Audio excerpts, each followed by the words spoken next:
اللهم يا من على العرش استوى،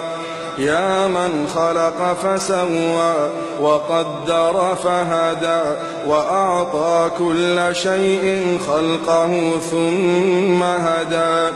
يا من أضحك وأبكى وأمات وأحيا وأسعد وأشقى وأوجد وأبلى ورفع وخفض وأعز وأذل وأعطى ومنع ورفع ووضع، يا من شق البحار وأجرى الأنهار وكور النهار على الليل وكور الليل على النهار، يا من هدى من الضلالة وأنقذ من الجهالة وأنار الأبصار وأحيا الضمائر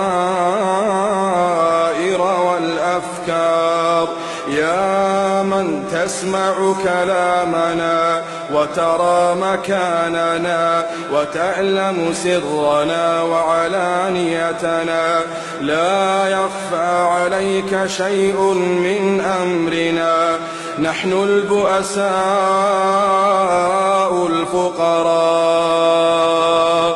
المستغيثون المستجيرون الوجلون المشفقون المقرون المعترفون بذنوبهم، نسألك مسألة المساكين ونبتهل إليك ابتهال المذنب الذليل، وندعوك دعاء الخائف الضرير من خضعت لك رقبته وفاضت لك عيناه وفاضت لك عيناه وفاضت لك عيناه وذل لك جسده ورغم لك أنفه، إلهنا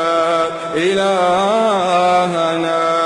لبيك وسعديك والخير كله في يديك والشر ليس إليك، نحن بك وإليك تباركت وتعاليت، إلهنا إلهنا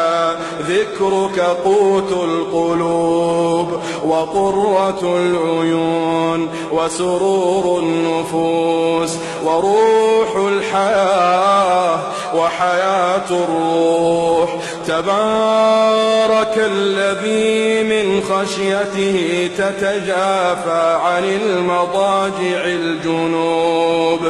وبرجاء رحمته تتنفس عن نفوس الخائفين الكروب، إلهنا إلهنا ما طابت الدنيا إلا بذكرك ومعرفتك، ما طابت الدنيا ما طابت الدنيا إلا بذكرك ومعرفتك، ولا الآخرة إلا بقربك ورؤيتك، ولا الآخرة إلا بقربك ورؤيتك.